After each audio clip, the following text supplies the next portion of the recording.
A couple days ago, I did a video on this guy right here.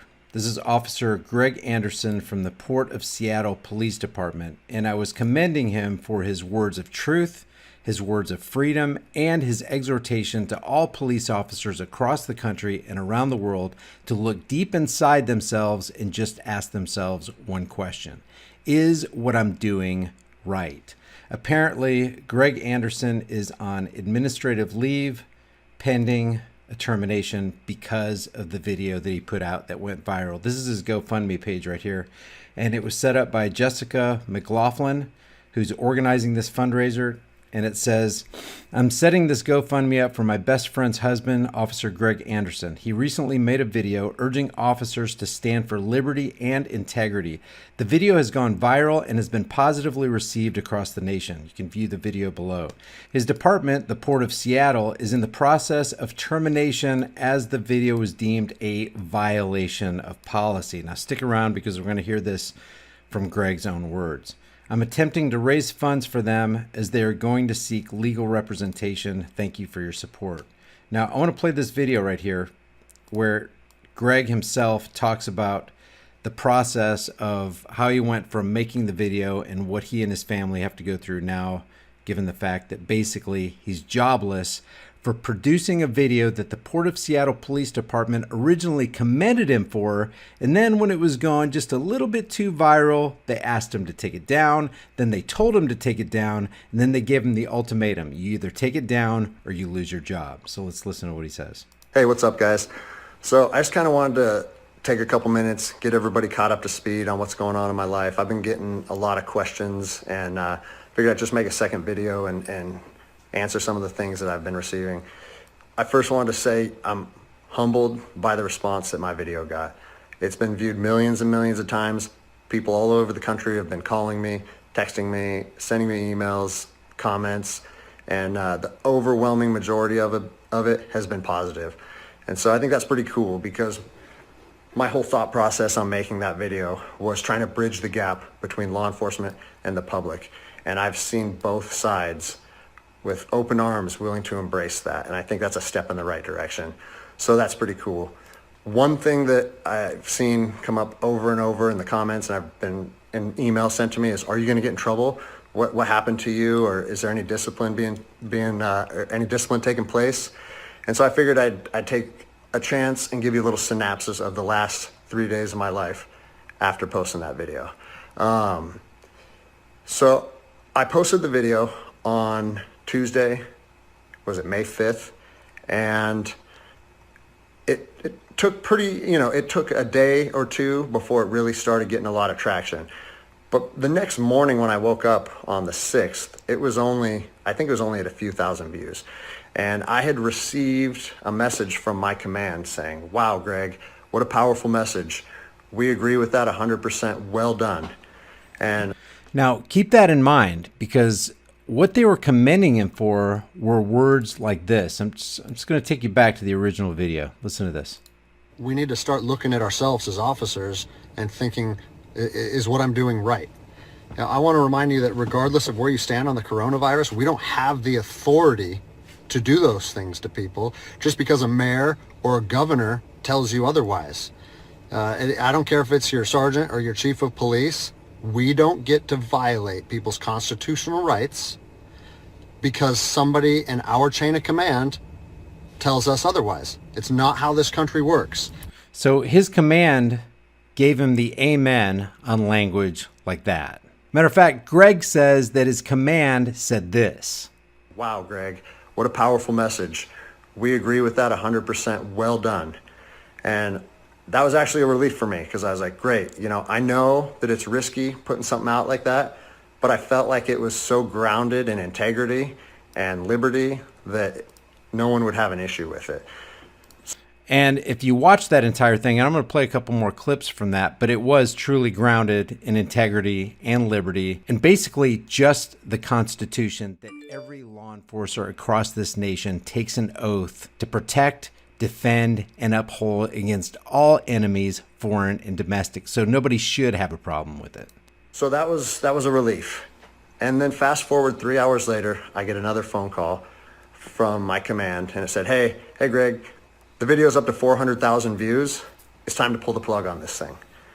And I immediately, it kind of caught me off guard, because I said, why would we want to pull the plug on something that was already acknowledged as a good and powerful message from one law enforcement officer to others? And that's a good question. So I want to go back in time to a couple more things that Greg said. That his command literally said they 100% support. Those are de facto arrests. You know, we're violating people's rights and taking money from them, or even worse, arresting them and depriving them of their freedom when they are exercising their constitutional rights. So let's talk about that. First Amendment rights. Telling people they can't go to church, freedom of religion, okay? Telling people they can't protest, freedom of assembly. Fourth Amendment violations, illegal traffic stops to check for papers. What are you, the Gestapo? Is this 1930s Nazi Germany? You don't get to stop people unless you have reasonable suspicion or probable cause that they have committed a crime. Again, these are words that Greg says his command had 100% support for. Our power that we hold as law enforcement officers, it's nothing more than a facade. It's a badge and a gun. And people, you don't realize, if you haven't lived in anarchy, if you haven't seen combat, things can be stripped from people in a heartbeat. And that's what I'm afraid of. I'm afraid that these actions are going to wake a sleeping giant, i.e. the American people, okay? They are going to be put in a position where they won't have their rights trampled anymore. And us as law enforcement officers, we'll have our ability to enforce the law stripped from us in about 10 minutes. Okay, so let's fast forward to what's going on right now. And I said, yeah, that doesn't really make sense to me. I think maybe we should embrace this message and we should share this with other officers. And he said, listen, it's not up to me. I have been directed to tell you to take the video down, and I need to know if you're going to take the video down. And I said, no, I can't take the video down. Because if you listen to my first video, the whole message that I was trying to share with people and impart on them is, if you believe in something in your heart, you have to stand by that conviction, even if it costs you everything. And like I said last time, I have 3 little kids. I have this house. I have another house. I cannot afford to lose my job. But after putting that message out there and sharing that with America, and it was so well received, I can't then just say, even though that's what I believe, I'm going to take a step back, I'm going to retract my words, and I'm going to allow my command to prevent me from sharing my heart and my truth. And I want to just clarify something right here, because he really wasn't talking in this original video right here about doing what you believe.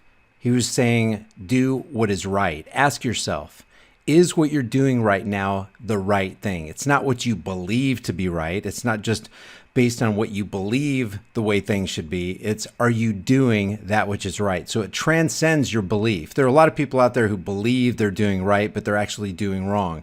There are people who abort babies. The SS thought that they were doing right by throwing people into gas chambers. There's a lot of people out there who believe they're doing right. I'm sure Jeffrey Dahmer thought he was doing right, but he was doing far from what was the right thing. So what I liked about his original message is he wasn't talking about your belief. He wasn't talking about somebody's idea of what they think is right. He was talking about just doing what is right. And here's basically the core of his message in that first video. You don't get to just say, well, I'm doing this because I was told to do so, or I'm following orders, or I need to keep this job. Guess what? I need to keep this job more than anybody. I have 3 young children. I have 2 houses. Like, I have the same sob story that the rest of you guys have. But my personal choices and my living arrangements, no matter what they are, don't allow me to trample on people's rights. You need to stand up for what's right. You need to, if you're part of a department or an agency that is... See, that's what he was saying. He was saying you need to stand up for what is right, not stand up for what you believe in. I mean, people should be able to buy into the fact that you just need to stand up for what is right. People believe all sorts of stuff, and it misleads them all the time. But if you stand for what is right, you can't even go wrong. Is asking people or asking their officers or their deputies to impose on people's rights and infringe on their freedoms, you need to step up and say, no, that's not me. That's not what I signed up for, and that's going against my oath. And if that costs you your job, so be it. At least you'll be able to look at yourself in the mirror at night. I don't care what department you're part of or what your chain of command thinks. You don't get to trample on people's liberty. No matter what situation you're put in, if you look inside yourself and ask yourself one question, am I doing the right thing? You ask yourself that, you know the answer. And no amount of money or no order or law or anything should be able to make you go against doing the right thing. Yep, so he's talking about doing the right thing. And now right here, he changes it around a little bit. I know what he's trying to say. He wasn't really talking in that first video about doing what you believe in. It was doing what is right. And how could any so-called law enforcement agency be against any of their cops who come out with a video saying, hey, we as police officers just need to do what is right. We need to follow our oath. We need to stand for the Constitution. We need to protect and defend the freedoms of the American people against all enemies, foreign and domestic. How could any law enforcement organization tell this guy to take that kind of message down? It reveals a lot about the Port of Seattle Police Department and many other police departments. I said, so with that in mind, sir, I can't take the video down. And, you know, I didn't know where this was going to go. And I immediately started thinking about what are they going to try and gig me on? You know, what did I do wrong? What policy did I violate? And I got called back a couple hours later. And by this time, it was skyrocketing. Everyone in the agency was seeing it. Cops from when I was an officer down in Los Angeles, they were contacting me. I got a call and it said, listen, the video needs to be taken down right now, and you need to accept a letter of reprimand. Or we're going to take a very different approach to this if you say no again. Well, I'd already put myself on that hill. What does that reveal about this police department? They don't care about what is right, number one, and they don't care about wrecking a man's life who has to support his family. They just don't care. That right there is criminal intent from the Port of Seattle Police Department. And I had to be willing to die on that hill. They said they determined the video was a violation of policy, and that if I would... Just think about this. Think about this. A video that tells cops to look down deep inside of themselves and just do what is right, which a couple hours previously the command had no problem with and 100% supported. They're saying that a video that says, hey, cops, do what is right, goes against department policy. It's very revealing. Wouldn't take it down, that allegations would be made against me, and so on and so on. And so I told them, no, I'm not going to take it down. You do what you need to do. But the principle of it is rooted in truth. And it was a positive message that was received by millions and millions of people. If you want me to take it down, I have to respectfully refuse. And it was interesting because they kept citing different policies, you know, like, oh, it was the social media policy, or some of your equipment may have been identifiable. And that kind of seemed like a moot point to me. And it was strange because why was the message okay at 5 a.m., and then 3 hours later, there was a problem with it? It's because the Port of Seattle Police Department is a criminal enterprise, and criminal enterprises don't want the light of truth shown on their criminal activities. That's the bottom line. And so I was later contacted by the chief of police. He's someone that I have great respect for. He's a good man to work for. And he's the one that shot me straight. And he said, Greg, if you openly defy your governor, you can't be a police officer in the state of Washington. If that's truly what that guy said, he is not a respectable person, because that guy took an oath too. What he should have said is, it doesn't matter what anybody says. It doesn't matter if they're the governor. It doesn't matter if they're a mayor. It doesn't matter if they're the president of the United States. If they give you an order or they say something that's against the Constitution and takes away the freedoms of the people, that's an order that must be disobeyed. So this is not no matter what Greg says here, that guy is not a respectable person. That guy is a criminal. He wants to continue the cover up and the masquerade of what police departments really are. They're criminal organizations. They're crime syndicates who prey off of innocent people and throw people in jail and make money off of fines. They're financially raping people, taking away 100% of their freedoms, throwing them into cages, and basically ruining their lives so that the state can be enriched. And I told him, I said, you know what, I can respect that. And if I were in your office, I would shake your hand, respectfully disagree. Actually, that's wrong too. Freedom does not respect tyranny. It never has, and it never will. What this guy's telling Greg to do is, hey, chill out with exposing all the tyranny out here. You don't want cops to go out there and look down inside and do the right thing. You want us to continue with our criminal organization, our crime syndicate that makes us a whole lot of money. That's why we have cruisers out there. That's why we have all these weapons. That's why we have the MRAPs.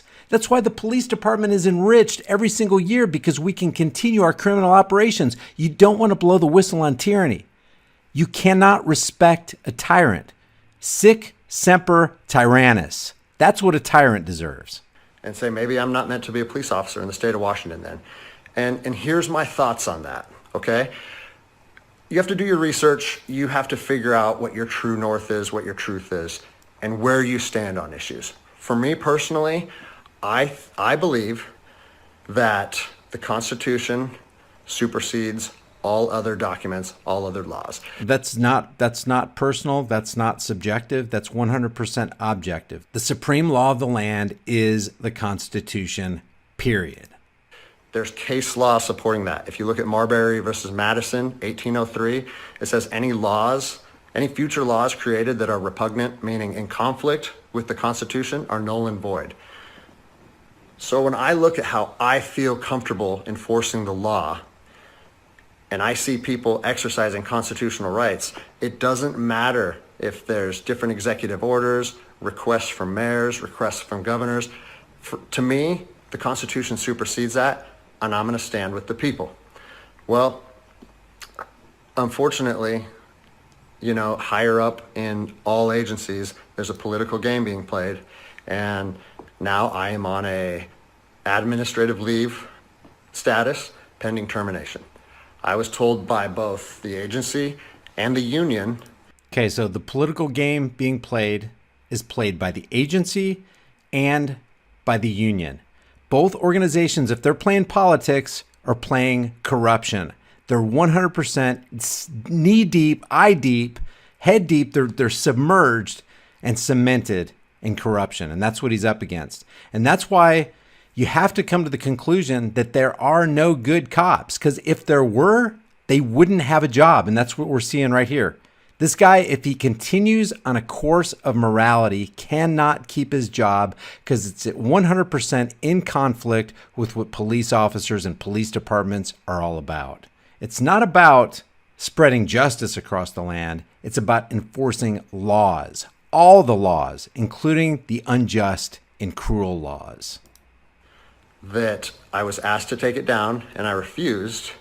So that's refusing a direct order. It's an insubordination charge, and it will result in me ultimately being let go from the agency. So he's going to be let go from a department for doing the right thing. What kind of department does that make that? An evil department. A department that doesn't want to do the right thing and doesn't want to have people on the force that do the right thing, or that encourage other police officers to do the right thing.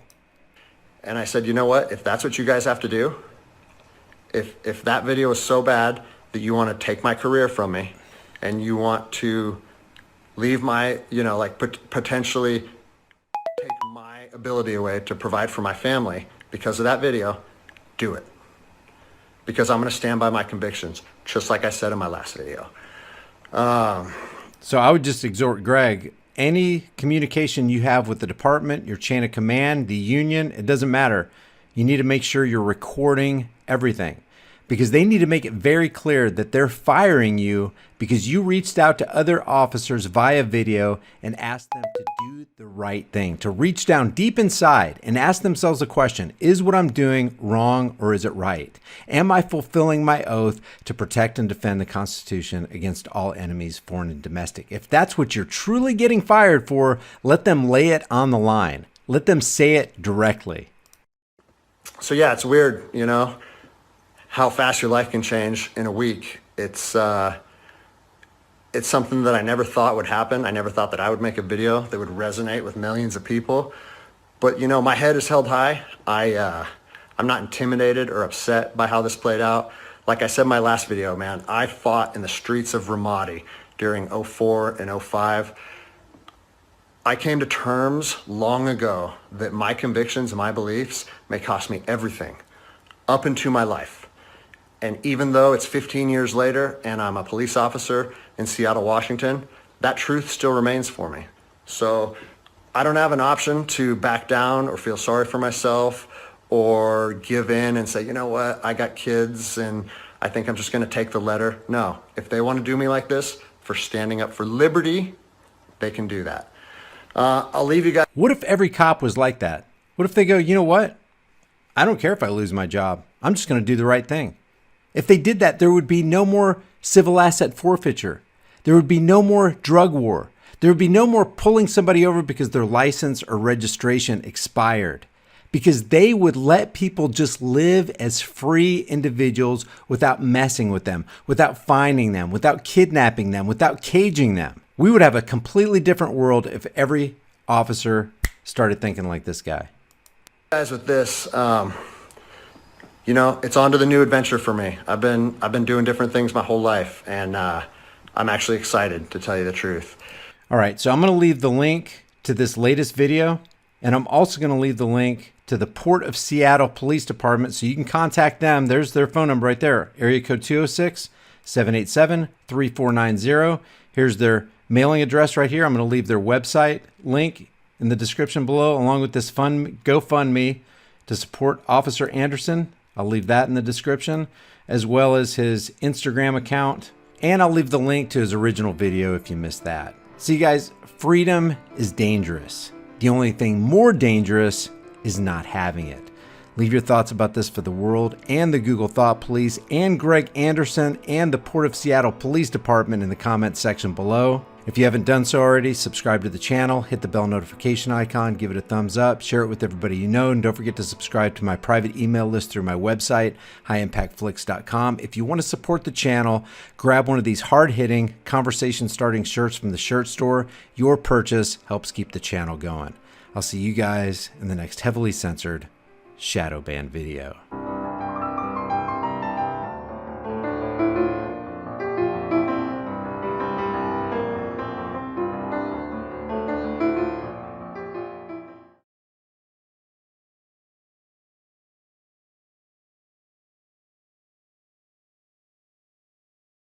Welcome back. The panel is with us from their remote locations. NBC News White House correspondent Kristen Welker. Richard Haass, president of the Council on Foreign Relations and author of the new book, The World, A Brief Introduction. Just a little quick pamphlet there. And Wall Street Journal columnist Peggy Noonan. It's quite the ambition there, Richard. The world, you know, a small focus for one book. But let me start, Kristen Welker, with you. There's a report this morning that staffers in the White House are a bit rattled. 2 positive tests in the last week. Suddenly, a sobering reminder that the virus is still even inside their house. That's right, Chuck. This is the week that everything changed at the White House. This is the week that they went from fighting an invisible enemy, as the president has dubbed it, to an enemy that landed squarely on the steps of 1600 Pennsylvania Avenue. And so there's a lot of discussion about how many more officials may need to be in quarantine. Of course, we saw that the head of the FDA, as well as the CDC, Dr. Anthony Fauci, is going to be quarantining in a measured form. But really, it put on display this sharp disconnect Chuck, the fact that the White House is essentially urging the country to reopen cities and states, and yet those same cities and states do not have the same level of testing that exists at the White House. We know the administration is ramping up testing, 8 million tests so far. They want to try to double that by the end of May, but not clear what the plan is moving forward, Chuck. Peggy Noonan, it feels like that was what I took away from all of our interviews so far this morning, which was, nobody is saying you can't reopen. You just have to have a plan to do it, and there's just a lot of frustration that there isn't one. Yeah, I think there's a lot of frustration that there is not really a clear national plan.